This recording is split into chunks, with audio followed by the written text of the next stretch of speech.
Buenos días, vamos a estudiar hoy las leyes de Kiddush HaChodesh, santificación de la luna, capítulo 2.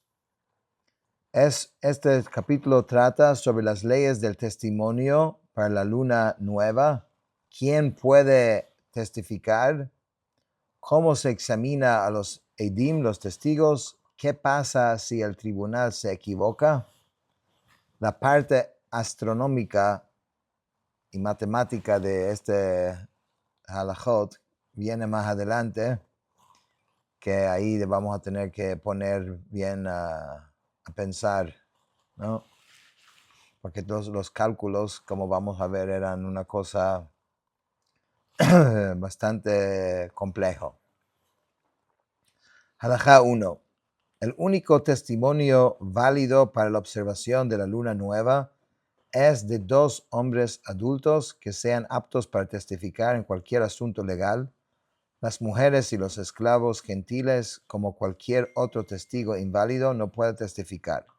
Si un padre y un hijo ambos ven a la luna nueva, deben ir juntos al tribunal, no porque el testimonio de parientes sea válido en este caso, sino porque uno de ellos podría resultar descalificado por ser ladrón u otras razones, y el otro podría entonces unirse a otra persona y testificar.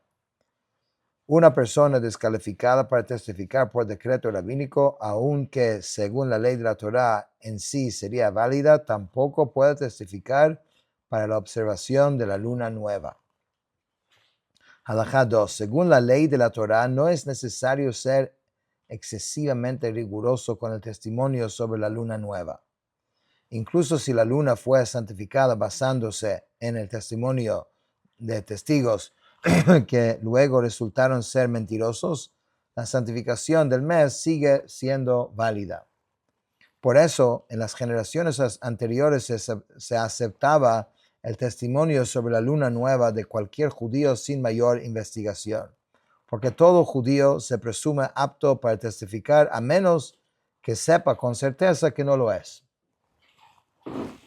Pero, pero cuando los seguidores de Baitos comenzaron a comportarse de manera corrupta y contrataban personas para testificar falsamente que habían visto la luna, el tribunal decretó que solo aceptaría testimonios sobre la luna nueva de testigos que el tribunal conociera personalmente como personas de confianza. Además, comenzaron a examinar y cuestionar su testimonio detalladamente.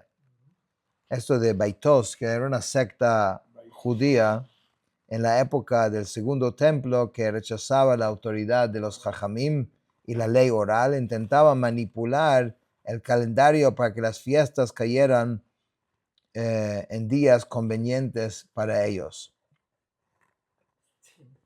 Halajá 3. Por eso, si el Tribunal Supremo no conocía el carácter de los testigos que habían visto la luna, los habitantes de la ciudad donde se había visto la luna enviaban otros testigos junto con los que habían visto para dar fe de su carácter ante el tribunal e informar a los jueces que eran personas de confianza. Solo después de eso el tribunal aceptaba su testimonio. Halajá 4. El tribunal hacía cálculos similares a los de los astrónomos y sabía de antemano, antes de que llegaran los testigos, dónde estaría la luna cuando fuera vista, si estaría al norte o al sur del sol, si su creciente sería ancho o angosto y en qué dirección apuntarían sus puntas. Cuando llegaban los testigos les preguntaban dónde vieron la luna, al norte o al sur del sol, en qué dirección apuntaba sus puntas, qué tan alta y qué tan ancha les pareció. Si sus respuestas coincidían con los cálculos del tribunal, se aceptaba su testimonio. Si no se coincidían, entonces no se aceptaba. Eso es una idea importante aquí, ¿no? El tribunal no dependía únicamente de los testigos. Primero ellos calculaban dónde está. Ellos tenían un profundo conocimiento para poder saber si esos testigos están diciendo la verdad. Halajá 5. Si los testigos dicen, vimos el reflejo de la luna en el agua, o su forma detrás de las nubes, o su reflejo en un espejo, lo que vieron no tiene ningún valor y no puede usarse como base para santificar el mes. Lo mismo aplica si dicen, vimos una parte de la luna en el cielo y una parte de su forma detrás de las nubes, o una parte reflejada en el agua o un espejo. Si un testigo dice, la vi y me pareció que estaba aproximadamente 2 pisos de altura, y otro dice, no, estaba 3 pisos de altura, sus testimonios pueden combinarse y el mes puede santificarse. Pero si uno dice estaba aproximadamente 3 pisos de altura y el otro dice estaba aproximadamente 5 pisos de altura, entonces no pueden combinarse. Sin embargo, cada uno de ellos puede unirse a otro testigo que dé el mismo testimonio o que tenga una diferencia de un solo piso. ¿Por qué se mide esto por piso? Porque en aquella época no habían instrumentos de medición precisos y los testigos describían la altura de la luna sobre el horizonte comparándolo a la altura estimada de un edificio, ¿no? Era una manera práctica y accesible de comunicar una medida próxima. De nuevo, es importante lo que dijimos antes, que ya los jajamim sabían cómo tenía que aparecer y dónde tenía que aparecer. Entonces, el testimonio de ellos en ese sentido era más fácil. Porque si tú me vienes a contar algo que yo no tengo ni idea, es otra cosa. Halajá 6. Si los testigos dicen, vimos a la luna sin prestar atención y después, cuando miramos con intención de verla para poder testificar, ya no lo vimos. Eso no es un testimonio válido. Tal vez eran nubes que se juntaron con forma de luna y después se dispersaron. Si los testigos dicen, vimos la luna el día 29 por la mañana en el este antes del amanecer y después, esa misma noche la vimos en el oeste la noche del 30. Su testimonio es válido y el mes puede santificarse. ¿Por qué? Porque la vieron en el momento correcto, la noche del 30 en el oeste. Lo que creyeron ver por la mañana en el este se descarta porque es evidente que eran nubes. De igual manera, si los testigos dicen que vieron la luna en el momento correcto, pero no fue vista a la noche del día 31, su testimonio es válido. Lo único que importa es haberlo visto en la noche del 30. Halajá 7. ¿Cómo se lleva a cabo el proceso de aceptación del testimonio? Todo aquel que vio la luna y es apto para testificar debe venir al tribunal. Los jueces reúnen a todos en un solo lugar y los preparan una comida abundante. Todo termina en comida, ¿no? Para que la gente venga con regularidad y con gusto. Donde hay kiddush, hay gente. JFK. El primer par de testigos que llega es examinado primero con las preguntas mencionadas. El de mayor estatura entra primero a una cámara privada y responde las preguntas. Si su testimonio coincide con los cálculos del tribunal, llaman a su compañero. Si sus declaraciones son compatibles, el testimonio queda establecido. Después se llama a los pares restantes y se les hacen preguntas más generales. En realidad, su testimonio no es necesario. Ya tenemos lo que necesitamos. Se les pregunta únicamente para que no vayan desanimados y sigan viniendo en el futuro. Porque imagínate, si dice, ya todo el mundo puede ir a su casa, ya tenemos los testigos. Listo, vaya. Entonces la persona se molestó y fue para allá y no lo tomaste en cuenta. Halajá 8. Después de que el testimonio queda establecido, el presidente del tribunal declara Mekudash y la gente responde santificado. Si se necesitan mínimo 3 jueces para santificar el mes. De igual manera, los cálculos sobre la posición de la luna deben hacerse con 3 jueces.